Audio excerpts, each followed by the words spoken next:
You've heard the enemy of your enemy is your friend. Apple could be proving it. Apple's entry into social networking Ping was axed in yesterday's Worldwide Developers Conference. All Things Digital has more. Sources close to the company say that Ping will be gone with the software's next major release, likely scheduled for this fall. And at that point, Apple's social networking offerings will shift to Twitter and new partner Facebook entirely, which makes perfect sense. Apple first introduced Ping 2 years ago as a way to connect iTunes in a social way. The network allowed iTunes users to follow their favorite artists, share music with their friends, and broadcast their opinions on titles via newsfeed.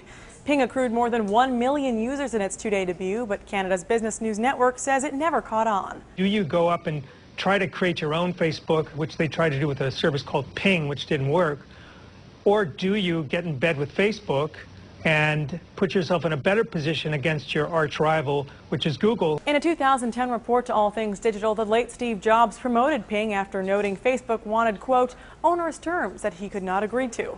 Now tides have changed with CEO Tim Cook killing what some consumers and telecom TV calls pretty damn useless service.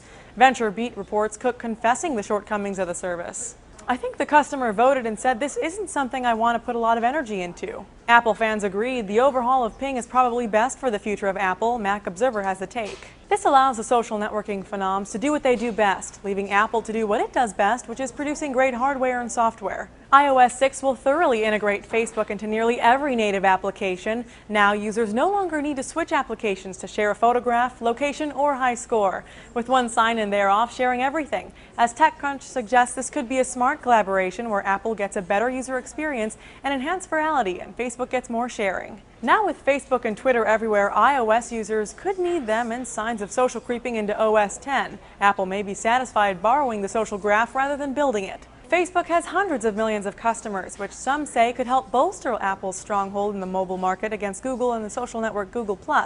The announcement of the integration of iOS 6 and Facebook followed Cook telling the D10 audience to simply stay tuned, hinting at a larger plan in the works for both companies. For Newsy, I'm Candace Aviles. Multiple sources, The Real Story.